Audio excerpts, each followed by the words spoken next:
Hello everyone, স্বামী জিঙ্কের পক্ষ থেকে স্বাগতম জানাচ্ছি আমাদের আজকের ভিডিওতে। তো গত ভিডিওতে আমি আপনাদের সাথে আলোচনা করেছিলাম চুল পড়া, এর কারণ এবং এর প্রতিকার। এই ভিডিওতে আমি আপনাদের সামনে প্রমাণ তুলে ধরবো। আমি যেই কথাগুলো বলছি সেগুলো যে সঠিক সেটার প্রমাণ তুলে ধরবো। আমি যখন থেকে আমার চুল পড়া শুরু হয় তখন থেকেই আমি নিয়মিতভাবে ছবি তুলে রাখতাম। সেই ছবিগুলো আজকে আপনাদের সামনে শেয়ার করব। এই ছবিগুলো যদি আপনারা দেখেন তাহলে আপনাদের চুল পড়া সম্পর্কে ধারণাটা চেঞ্জ হয়ে যাবে, যে আসলে এটা যে রিভার্স করা সম্ভব এবং নতুনভাবে চুল গজানো সম্ভব সেটা আমার ছবিগুলো এবং ভিডিওগুলো দেখলে আপনারা বিশ্বাস করবেন। তো আসলে আমার চুল 100% এখনো রিগ্রো হয়নি, অর্থাৎ টিনেজ বয়সে আমার যতগুলো চুল ছিল সেই চুলগুলো আমি এখনো ফেরত পাইনি। তবে মোটামুটিভাবে অনেক কাছাকাছি চলে এসেছি। আমি আমি আশা করছি যে ইনশাল্লাহ আর কিছুদিনের মধ্যেই, হয়তো বা বছর খানেক অথবা 1-1.5 বছরের মধ্যেই আমার হয়তো বা সমস্ত চুল আবার রিগ্রো হয়ে যাবে। তো দেরি না করে চলুন আমার ভিডিওগুলো দেখা যাক। হ্যালো এভরিওয়ান, তো যেই ফোল্ডারটার কথা বলেছিলাম যেখানে আমার সমস্ত ছবি আছে, যখন থেকে চুল পড়া শুরু হয় তখন থেকে সবগুলো ছবি তুলে রেখেছিলাম, সেই ফোল্ডারটা এখন আপনাদেরকে দেখাবো। তো প্রথমে আমরা দেখব 2006 সালের ছবি। Sorry for the quality, because এটা একটা অ্যানালগ ছবি থেকেই ছবি, আমি ক্যামেরা দিয়ে ছবি তুলেছি। তো এই সময়টা আমার চুল পড়ার কোনো সমস্যা ছিল না। 2006 সালে আপনারা দেখতেই পাচ্ছেন অনেক ঘন চুল ছিল। তারপর আমি প্রথম যখন চুল পড়া লক্ষ্য করি সেটা হচ্ছে 2009 সাল। 2009 সালে আমার মনে আছে একদিন আমি হাত দিচ্ছিলাম চুলে। তো হাত নিচে নেওয়ার পর দেখছিলাম যে প্রায় 80 থেকে 90টা চুল পড়ে গেছে। আর ওই সময়টা আমি এডুকেশন লাইফ নিয়ে অনেক ব্যস্ত ছিলাম, তো যার কারণে চুল পড়া নিয়ে আসলে ওইভাবে কোনো স্টেপ নেইনি। এটা হচ্ছে 2009 সালের ছবি। চুল পড়ছিল এই সময়টা, কিন্তু তারপর চুল অনেক ঘন ছিল। এখানে আসলে বোঝার কোনো উপায় নাই যে এই সময় চুল পড়ছিল, আমার চুল অনেক ঘন দেখাচ্ছে। তারপর হচ্ছে দেখবো এখন আমরা 2010 সাল। 2010 সালেও আসলে চুল পড়েই যাচ্ছিল আমার, আমি সেভাবে কোনো ট্রিটমেন্ট করিনি এবং চুল বিষয়ে কোনো চুলের এক্সট্রা কোনো যত্নও নিতাম না আমি। এমনকি চুলে নিয়মিত শ্যাম্পুও করতাম না। এটা হচ্ছে 2010 সালের। কিন্তু তারপরেও আসলে বোঝা যাচ্ছে না যে এখানে চুল পড়ে যাচ্ছে। এখানেও দেখতে পাচ্ছেন আপনারা অনেক ঘন চুল দেখাচ্ছে। আর একটা ইন্টারেস্টিং কথা বলি, সেটা হচ্ছে এই ছবিতে আসলে ওইভাবে বোঝা যাবে না যে চুল এই সময় আমার পড়ছিল, কিন্তু আমার মনে আছে আমার এই অংশটুকু অর্থাৎ ডান দিকে ঠিক এই জায়গায় চুল অনেক পাতলা হয়ে গিয়েছিল। ছবি থেকে বোঝার উপায় নেই। এটাও হচ্ছে 2010 সালের এই ছবি।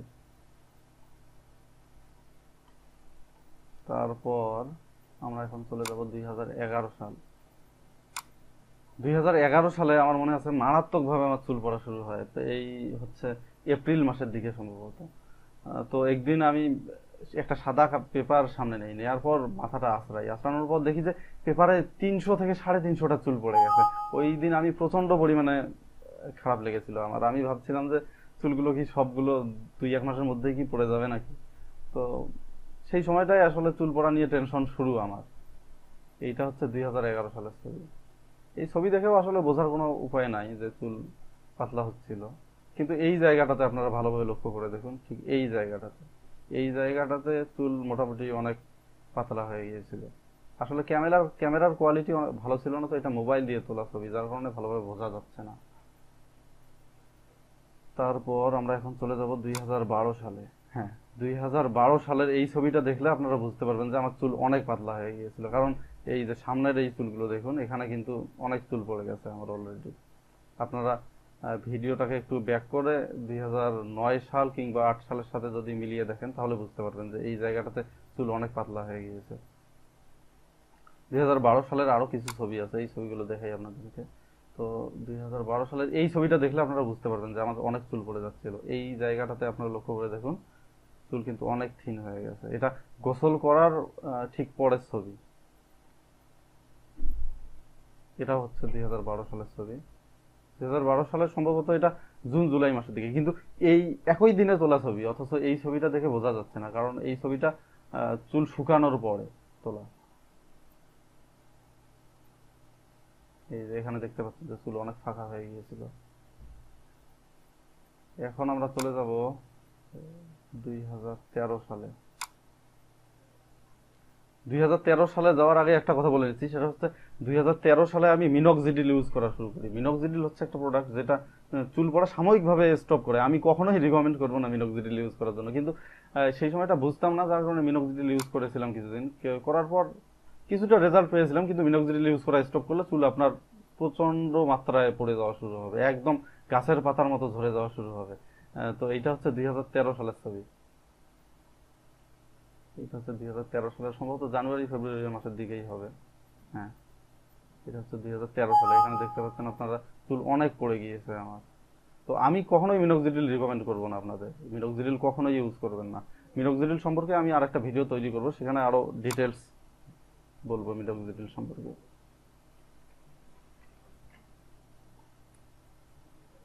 তো এটা হচ্ছে 2014 সালের ছবি। 2014 সালের এই ছবিটা দেখলে আপনারা বুঝতে পারবেন যে আমার চুল অনেকগুলো পড়ে গিয়েছিল। এখানে দেখুন, এই জায়গাটাতে লক্ষ্য করে দেখুন, এখানে একদম ফাঁকা হয়ে গেছে, ফাঁকা, একদম ফাঁকা। আমার হেয়ার লাইন একদম অনেক উপরে চলে গেছে। 2014 সালে আমি একটা লেজার ট্রিটমেন্টের কথা শুনেছিলাম যে লেজার ট্রিটমেন্ট নিলে সম্ভবত চুল পড়া বন্ধ হয়, কিন্তু আসলে সেই সময়টা অত ইনফরমেশন আমার হাতে ছিল না, আর নেটে এত ঘাটাঘাটিও করিনি আমি।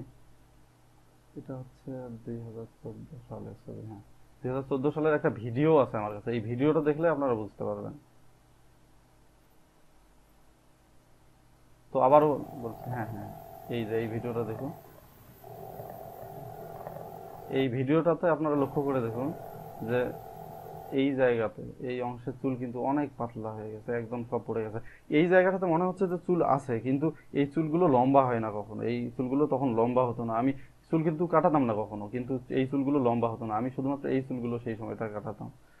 তো চুল অনেক সময় আমাদের যখন চুল পড়ে যাওয়া শুরু হয় তখন কিন্তু চুলের গ্রোথ অনেক কমে যায়, অর্থাৎ চুলের লাইফ সাইকেল কমে যায়। চুলের লাইফ সাইকেল সম্পর্কে আমি একটা ভিডিও তৈরি করবো, সেই ভিডিওতে ডিটেলস বলবো সবকিছু।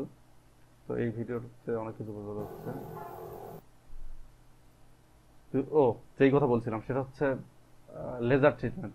2014 সালে আমি প্রথম লেজার ট্রিটমেন্টের কথা শুনি, এবং লেজার কম নামের একটা, হেয়ার ম্যাক্স লেজার কম নামের একটা ডিভাইস আছে, যেই ডিভাইসটা ইউজ করলে চুল রিগ্রো হয় এইরকম শুনেছিলাম, কিন্তু আসলে এই ডিভাইসটাও একদম টোটালি একটা স্ক্যাম।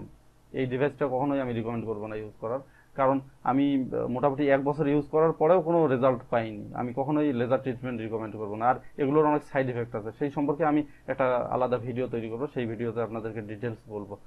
তো আনফরচুনেটলি 2015 সালের কোনো ছবি আমার কাছে নেই। তো আমি যদি খুঁজে পাই তাহলে আপনাদেরকে নতুন একটা ভিডিওতে দেখাবো। আর 2016 সালের কথা বলি আমি। 2016 সালে আমি আমার ডায়েট চেঞ্জ করেছিলাম। আমার শারীরিক অনেক সমস্যার কারণে আমি জিঙ্ক, তারপর জিঙ্ক ট্যাবলেট, তারপর অনেক ভিটামিন ট্যাবলেট খেয়েছিলাম। তো সেই সময়টায় আমি একটা জিনিস লক্ষ্য করি যে আমার হেয়ার অনেক ঠিক হয়ে যাচ্ছে, কিন্তু চুল পড়াটা কমছিল না। চুল এমনিতেই মনে হচ্ছে যে একটু ঠিক হচ্ছে, কিন্তু চুল পড়া কমেনি। তারপর আমি 2016 সালের ডিসেম্বর মাসে ইউটিউবে একজন ব্যক্তির অনিয়ন জুসের রেজাল্ট দেখি, অর্থাৎ পেঁয়াজের রস মাথায় ইউজ করার পর তার রেজাল্ট দেখতে পাই যে অনেক ভালো। যার কারণে আমি পেঁয়াজের রস ইউজ করা শুরু করি। পেঁয়াজের রস ইউজ করার 1 মাস থেকে 1.5 মাস পর এই ছবিটা। এটা হচ্ছে ডিসেম্বর 2016। চুল কিছুটা রিগ্রো হয়েছিল এবং চুল পড়া একদম কমে গেছে তা বলবো না, তবে 2016 সালের ডিসেম্বর মাসেই আমি আসলে ইফেক্টিভ একটা ট্রিটমেন্ট শুরু করি। তারপর এইটা হচ্ছে 2017 সাল। 2017 সালের জানুয়ারি মাসে, সম্ভবত জানুয়ারি মাসে আমি আমার ট্রিটমেন্টগুলো শুরু করি, যেই ট্রিটমেন্টগুলো আপনাদেরকে বলেছিলাম, স্কাল্প এক্সারসাইজ, তারপর নেইল রাবিং, আরও অনেক ট্রিটমেন্ট শুরু করি। পেঁয়াজের রস তো দিচ্ছিলামই, এছাড়াও হেড স্ট্যান্ড এবং আরও অনেক ইয়োগা প্র্যাকটিস শুরু করি, আমি হেড স্ট্যান্ড করা শুরু করি। একটা ইন্টারেস্টিং জিনিস বলি, আমি হেড স্ট্যান্ড 7 দিনের মতো করেছিলাম। 7 দিন করার পরেই আমি দেখি যে চুল পড়া আমার একদম স্টপ হয়ে গেছে, যার কারণে আমি হেড স্ট্যান্ডটা জানুয়ারি মাস থেকে কন্টিনিউ করেছি। জানুয়ারি মাস থেকে হেড স্ট্যান্ড, নেইল রাবিং, আরও অনেক ইয়োগা, সেগুলো আসলে আমি কি কি ট্রিটমেন্ট করেছি সেটা সম্পর্কে নতুন একটা ভিডিও তৈরি করবো, সেই ভিডিওতে সবকিছু ডিসক্রাইব করব। এই ভিডিওটা শুধুমাত্র আমি প্রমাণ দেখাতে চাচ্ছি যে চুল যে গজায় নতুনভাবে, সেটার প্রমাণ দেখানোর জন্য এই ভিডিওটা। তো ভিডিওটা সংক্ষিপ্ত করব। এইটা হচ্ছে 2017 সালের ছবি। আমি হেড স্ট্যান্ড, তারপর nail rubbing, scalp exercise, onion juice এগুলো ইউজ করার পর প্রায় 3 থেকে 4 মাস পরের রেজাল্ট। এটা এটা আপনারা দেখতে পাচ্ছেন, এটা সম্ভবত 4-5 মাস পরের রেজাল্ট। এটাও ওরকমই হবে, 4-5 মাস পরের রেজাল্ট। এটা রিসেন্ট, এই ছবিটা হচ্ছে আজকে তোলা। আজ কয় তারিখ? আজকে হচ্ছে 6, সরি, আজকে হচ্ছে 4 তারিখ জুন মাসের। এটা হচ্ছে জুন মাসের 4 তারিখের ছবি। তো আপনারা ভিডিও ব্যাক করে দেখলেই বুঝতে পারবেন যে আমার চুলের কি পরিমাণে ইমপ্রুভ হয়েছে। এটা হচ্ছে আমার উপর থেকে তোলা ছবি। অন্ধকার আমার রুমে ছিল এই সময়, যার কারণে ছবির কোয়ালিটি তেমন একটা ভালো হয়নি। তবে এই ছবিগুলো দেখলেই আপনারা বুঝতে পারবেন যে আমার চুল অনেক রিগ্রো হয়ে গেছে। আর আমার চ্যানেলটা সাবস্ক্রাইব করে রাখুন, যাতে আমি পরবর্তীতে ভিডিও আপলোড দিলে আপনারা দেখতে পারেন। এই ভিডিওটা মূলত আমি তৈরি করেছিলাম একটা জিনিস প্রমাণ করার জন্য, যে চুল নতুনভাবে রিগ্রো করা সম্ভব। তো আপনারা আমার চ্যানেলটার সঙ্গেই থাকুন, আমি আরো নতুন নতুন সব ভিডিও নিয়ে আসবো কিভাবে চুল রিগ্রো করতে হয়। একটা জিনিস মনে রাখবেন, সেটা হচ্ছে পৃথিবীতে এমন কোনো মিরাকেল ট্রিটমেন্ট নাই যে যেই ট্রিটমেন্টটা আপনি একদিন বা 2 দিন করলেন চুল নতুনভাবে গজিয়ে গেল। চুল গজানোর প্রক্রিয়াটা একটু জটিল টাইপের, জটিল এবং অনেক সময় সাপেক্ষ একটা ব্যাপার। আপনাকে অনেক ধৈর্য ধারণ করতে হবে, অনেক ইফোর্ট দিতে হবে। তো আমি চুল কিভাবে রিগ্রো করা যায় সেই সম্পর্কিত পরবর্তী ভিডিওতে অনেক কিছু ডিসক্রাইব করব। তো সেই পর্যন্ত সবাই ভালো থাকুন, আর আমার চ্যানেলটা অবশ্যই সাবস্ক্রাইব করবেন। সাবস্ক্রাইবার বেশি হলে আমি ভিডিওগুলো তৈরি করতে এনকারেজমেন্ট পাবো, আর আমার ভিডিওতে অবশ্যই লাইক দেবেন। তো ধন্যবাদ সবাইকে।